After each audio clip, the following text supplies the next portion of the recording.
ഇരട്ട കുട്ടികൾ ആണല്ലോ. നിങ്ങളിപ്പോ രണ്ടുപേര് സാറുമാരാണ്, ടീച്ചേഴ്സ് ആണ്. അപ്പൊ നിങ്ങൾക്ക് ഈ ഇരട്ട ആയിരിക്കുമ്പോ ഒരുപാട് അഡ്വാൻറ്റേജസ് ഉണ്ടോ, ഡിസഡ്വാൻറ്റേജസ് ഉണ്ടോ അല്ലേ? അങ്ങനെ എന്തൊക്കെയാ? ഇപ്പൊ ഒരാള് മാറി വേറൊരാള് വരിക, വേറൊരാള് മാറി വേറൊരാള് വരിക, ഗുണങ്ങൾ കേക്കട്ടെ. നിങ്ങൾ ഇരട്ടയായിരിക്കും. ഞങ്ങൾക്ക് സത്യം പറഞ്ഞ അങ്ങനെ ഡിസഡ്വാൻറ്റേജ് ഞങ്ങൾക്ക് അങ്ങനെ ഫീൽ ചെയ്തിട്ടില്ല. ഒരുപക്ഷെ നമ്മളിത് ഇഷ്ടപ്പെടുന്നോണ്ടായിരിക്കാം. ഞങ്ങൾക്ക് അങ്ങനെ നമ്മള് ഒരുമിച്ച ടീച്ചർ ആണെങ്കിലും ഫ്രണ്ട്സ് ആണെങ്കിലും ഒക്കെ ഒറ്റ പേരാണ്, കാവ്യ നവ്യ എന്നാണ് വിളിക്കുക. അപ്പൊ അത് നമുക്കത് ഒരു ഡിസഡ്വാൻറ്റേജ് ആയിട്ട് ഇതുവരെ ഫീൽ ചെയ്തിട്ടില്ല. അഡ്വാൻറ്റേജസ് മാത്രമേ നമ്മുടെ ലൈഫിൽ തുടങ്ങട്ടെ. ടീച്ചറാണ് ഒരു ആൻസറിൽ സാറ്റിസ്ഫൈഡ് ആവില്ല. മറ്റേ എസ് എഴുതണ പോലെ കുറച്ചുകൂടെ പറയൂ.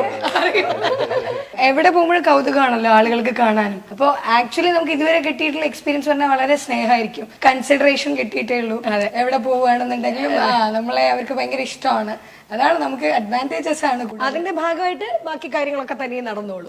ബുദ്ധിമുട്ടേണ്ടി വരുന്നില്ല. നമ്മുടെ കാര്യങ്ങൾ നടക്കാൻ വളരെ ഈസിയാണ് എന്ത് കാര്യങ്ങളും. ഇനി അമൽ രാജേട്ടൻ കമൽ രാജേട്ടനെ സ്റ്റാർട്ട്. ഞങ്ങൾ കല്യാണം കഴിച്ച ഇരട്ടകളെ തന്നെയാണ്. അപ്പൊ ഞങ്ങൾ ഒരുമിച്ചാ താമസിക്കുന്നത്.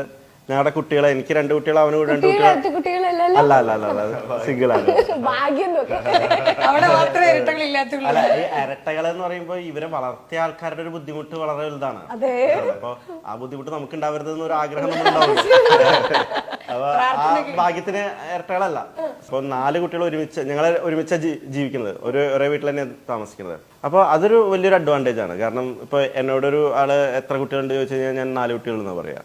അവന്റെ കുട്ടികളും എന്റെ കുട്ടികളും അപ്പൊ അവരാണെങ്കിലും സിബ്ലിങ്സ് പോലെയാണ് വളരുന്നത്. അല്ല ചേട്ടാ, ഒരുപോലെയാണോ മക്കളെ കാണാൻ? ഏകദേശം എല്ലാം ഒരേപോലെയാണ്. അതെ അതെ, ഒരുപോലെ. എന്റെ കുട്ടീനെ അവന്റെ കുട്ടീനെ കണ്ടിട്ട് ട്വിൻസ് ആണോ ചോദിക്കാറുണ്ട്. അതേപോലെ കാവ്യ പറഞ്ഞ പോലെ എല്ലാവർക്കും ഒരു കൗതുകമാണല്ലോ.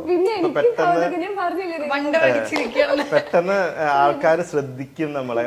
അങ്ങനെ ഒരു പോസിറ്റീവ് സൈഡിൽ പറയുമ്പോ അങ്ങനെയുണ്ട്. ഇനി ശ്രദ്ധിക്കാതെ വേണമെങ്കിൽ നെഗറ്റീവായിട്ടും പറയാം. നമുക്ക് ഒന്നും ഒറ്റയ്ക്ക് ചെയ്യാനോ അല്ലെങ്കിൽ നമ്മൾക്കിപ്പോ ഒരു ഇൻഡിവിജ്വാലിറ്റി കിട്ടാൻ ഇത്തിരി ബുദ്ധിമുട്ടാണ്. നമ്മളിപ്പോ ഞാൻ വന്നാൽ തന്നെ അമൽ കമൽ വന്നു എന്നാ പറയാ.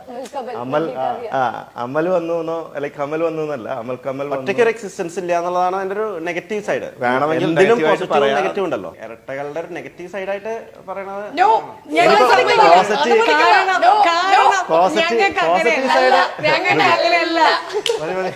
പോസിറ്റീവ് സൈഡ് ഒരു കാര്യം കൂടെ പറയട്ടെ. പോസിറ്റീവ് സൈഡ് പറയാനുള്ള ഇപ്പൊ പ്രധാനമായും ഈ സിനിമയിൽ വരാൻ കാരണം ഇരട്ടകളായതുകൊണ്ടാണ്. അത് വലിയൊരു പോസിറ്റീവാണ്. ജീവിതത്തിലെ വലിയൊരു ടേണിംഗ് പോയിന്റ് ആവാനുള്ള പ്രധാന കാരണം ഇരട്ടകളാണ്. ഞാൻ ചോദിച്ചെന്താണെന്നറിയോ, ഇപ്പൊ ഈ ഒരാൾ എന്തെങ്കിലും ചെയ്തു വെച്ചാ ചിലപ്പോ കിട്ടുന്നത് നമുക്കായിരിക്കും.